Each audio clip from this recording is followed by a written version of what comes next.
ప్రకాశం జిల్లా కనిగిరి మాజీ ఎమ్మెల్యే కదిరి బాబురావు తన అనుచరులతో సమావేశమయ్యారు. వైసీపీ టికెట్ ఇవ్వకపోతే కనిగిరి నుండి స్వతంత్ర అభ్యర్థిగా పోటీ చేయాలని వైసీపీ నేత కదిరి బాబురావుపై కార్యకర్తలు ఒత్తిడి తెస్తున్నారు.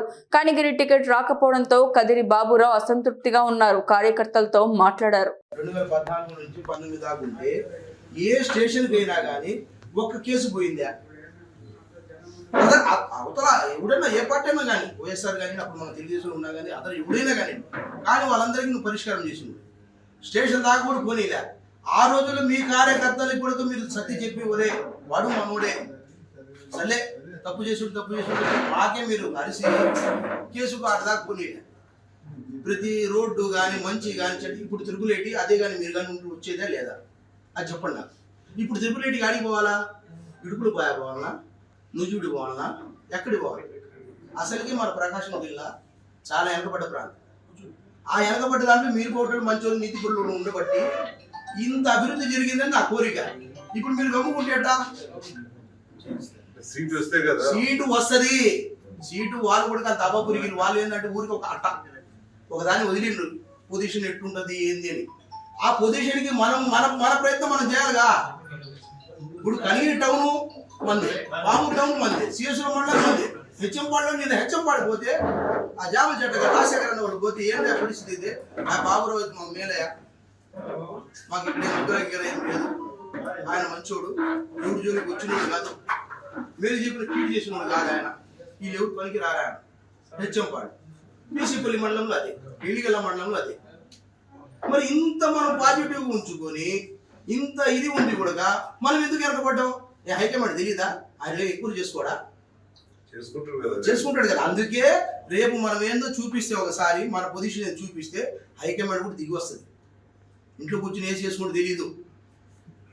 ఆ రోజులు పోయినాయి, ఇప్పుడు బయటకు వస్తే తెలుస్తుంది.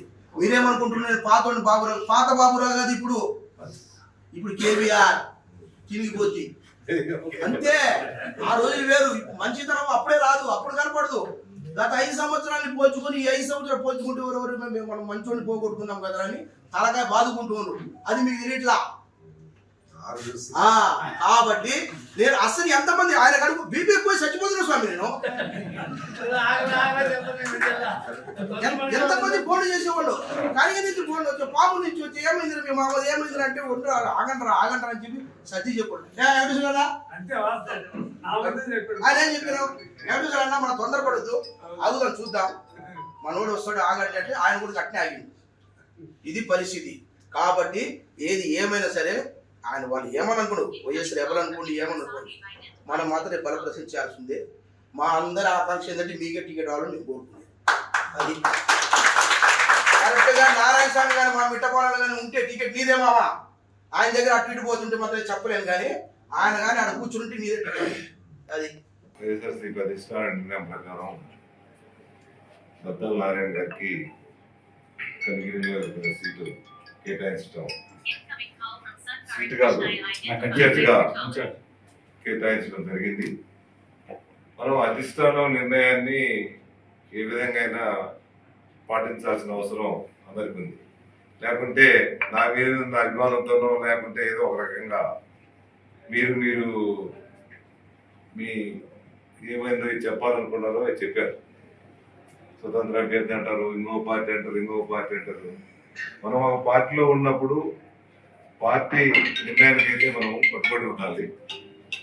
మీ ప్రకారం కూడా ఇప్పుడు ఏమైనా అధిష్టానం ఇప్పుడే అభ్యర్థిని అనేది ప్రకటించలేదు, ఇన్ఛార్జినే ప్రకటించింది. ఇన్ఛార్జి ప్రకటించింది మాత్రాన అభ్యర్థి కాదు. ఇంతకుముందు ఆల్రెడీ మనకి ఎమ్మెల్యే ఉన్నారు, మన కొలమోసూనే ఆయన్నే మనం ఎమ్మెల్యే అనుకుంటున్నాం. ఇప్పుడు ఏంది ఇన్ఛార్జ్ వచ్చారు, ఇన్ఛార్జ్ కూడా అభ్యర్థి కాదు. ఇంకా మనకి ఎలక్షన్స్ ఇంకా 2-3 నెలలు ఉన్నాయి. అభ్యర్థి ఎవరైనా కావచ్చు. రేపు పొద్దున మనకే ఇవ్వచ్చు, ఇంకొకరు కూడా ఇవ్వచ్చు, లేకపోతే దళారానికి ఇవ్వచ్చు, ఎవరికైనా ఇవ్వచ్చు. అందుకోసం చెప్పి మనమేదో ఆవేశంగా ఏమి తొందరపడి ఎటువంటి నిర్ణయాలు తీసుకోకూడదు, తీసుకొని అవసరం లేదు. ఎందుకంటే మనం అందరం కలిసిమెలిసి ఉన్నాం. నా మీద అభిమానంగా నేను పార్టీ మారి ఇక్కడికి వచ్చినప్పుడు నా అమ్మను కూడా గత 4 సంవత్సరాల కిందట మున్సిపల్ కౌన్సిలర్స్ కానీ, తర్వాత మున్సిపల్ చైర్మన్ క్యాండిడేట్ కానీ, ఇక్కడ ఎంపీటీసీలు కానీ, జెడ్పీటీసీలు కానీ అందరు కూడా నా మీద అభిమానంతో పార్టీలో చేరారు. మిమ్మల్ని అందరినీ కూడా తీసుకుపోయి నేను సీఎం గారి దగ్గర, జగన్మోహన్ రెడ్డి గారి దగ్గర మిమ్మల్ని అందరూ కూడా పరిచయం చేయటం, పార్టీలో చేర్పించడం జరగడం కూడా జరిగింది. ఆయన జగన్మోహన్ రెడ్డి గారు కూడా కరెక్ట్గా ఆలోచించే వ్యక్తి, అంత తొందరపడి నిర్ణయం తీసుకోవడం కాదు. ఆయన ఏ టైంలో ఈ నిర్ణయం తీసుకున్నారో, అంటే ఈ నిర్ణయం అంటే ఇన్ఛార్జి పెట్టారో తెలియదు. దీంట్లో కూడా మళ్ళీ మార్పులు చేర్పులు ఉండొచ్చు అని మేము భావిస్తున్నాం. అధిష్టానం కూడా తెలుసు, రేపు పొద్దున్న ఎవరైతే గెలుస్తారో, గెలిచే క్యాండిడేట్ ఎవరు, గెలిచే క్యాండిడేట్కే అధిష్టానం నిర్ణయం తీసుకొని వాళ్ళకే మళ్ళీ కూడా అభ్యర్థిగా ప్రకటించే అవకాశాలు చాలా మెండుగా ఉన్నాయి. అందుకని చెప్పి మీరేమి తొందరపడి ఏ నిర్ణయం తీసుకోవద్దు.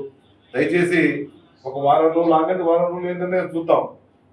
ఇది కాకముందే మీ అందరూ పార్టీలు మారటం, ఇప్పటికే అదేదో ఇన్ఛార్జ్ అయిపోయిందని చెప్పి ఇప్పటికే వలసలు పెట్టారు.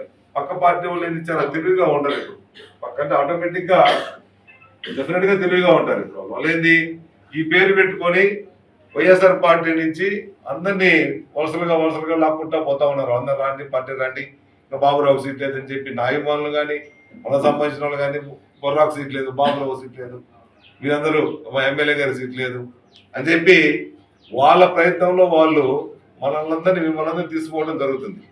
దయచేసి మీ అందరూ కూడా ఒకటి నేను కోరుకునేది ఏంటంటే, ఎవరు మన పార్టీ మారాల్సిన అవసరం లేదు.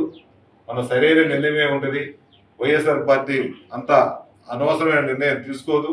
ఏదైనా సరే వాళ్ళు ఎవరు గెలిచే వ్యక్తో, ఎవరు మంచి వ్యక్తో వాళ్ళకి తెలుసు. అధిష్టాన నిర్ణయం ప్రకారం మనం కూడా పోవాలి. ఆ నిర్ణయం ప్రకారం పోదాం. మీరు తొందరపడి ఎటువంటి నిర్ణయాలు తీసుకుని నేను చెప్పేది మీకు ఒకటే, ఈ రాబోయే 10-15 రోజుల్లో కానీ 100 రోజుల్లో కానీ గత వాళ్ళు చెప్పే మాటలకు ఎటువంటి పరిస్థితులు కూడా మీరు మభ్యపడవచ్చు.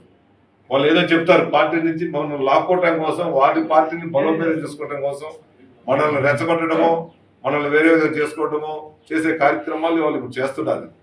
అది మనం తెలుసుకోవాలి. రెచ్చగొట్టినంత మాత్రం మనం పోనవసరం లేదు. ఒక వారం 10 రోజుల్లో నిర్ణయం ఏదో వస్తుంది. ఆ నిర్ణయాన్ని బట్టి మనం అందరం అప్పుడు కూర్చొని మాట్లాడుకొని ఏ నిర్ణయం తీసుకోవాలనో ఆ నిర్ణయం ప్రకారం మనం అధిష్టానానికి దృష్టికి తీసుకుపోతాం. నేను కూడా ఈరోజు అధిష్టాన దృష్టికి కూడా తీసుకెళ్తాం. ఈ విధంగా అంటున్నారు సార్, ఈ పరిస్థితి ఏంది, వీళ్ళందరూ ఏం చేయాలని. ఆ తర్వాత మనం మీరేందో డెసిషన్ అనేది మనం అప్పుడు తర్వాత ఏదైనా ఉంటే అప్పుడు తీసుకోవచ్చు. వాళ్ళు ఏ నిర్ణయం తీసుకుని నిర్ణయాన్ని కట్టుబడి ఉందాం. లేకపోతే మనం ఒకరేమో ఇండిపెండెంట్, ఒకరేమో ఇంకొక పార్టీ, ఇంకొకరేమో తెలుగుదేశం, ఒకరేమో జనసేన, ఈ విధంగా అంటే మాత్రం అది కరెక్ట్ గా ఆవేశం ఉంటుంది. మీకు బాధ ఉంది, అంతవరకు నాకు తెలుసు. అందరి దృష్టిలో బాధ ఉంది. సీట్ రాలేదని. సీట్ అంటే ఇది సీట్ రాలేదు, సీట్ కాదు ఇది జస్ట్ ఇది మామూలుగా ఇన్ఛార్జి సీట్ కానే కాదు. ఇన్ఛార్జ్ వేరే, సీటు వేరే. సీటు డిక్లేర్ చేసే టైం ఇంకా ఉంది. ఎవరు సీట్ వస్తుందో మనం చూసుకొని నిర్ణయం తీసుకొని అప్పుడు మీరు మాట్లాడదాం. మళ్ళీ మనం కూర్చుందాం, మళ్ళీ ఒక మీటింగ్ చేస్తున్నాం. మనం మన బలాన్ని నిరూపించుకోవాల్సిన అవసరం లేదు. మీటింగ్ పెట్టడం పెద్ద పనేం కాదు. ఒక 2 రోజులు మనం మీటింగ్ పెట్టి బలప్రదం చేయొచ్చు. బలప్రదం చేసినంత మాత్రం వచ్చేది ఏముంటుంది, ఏదో అయింది.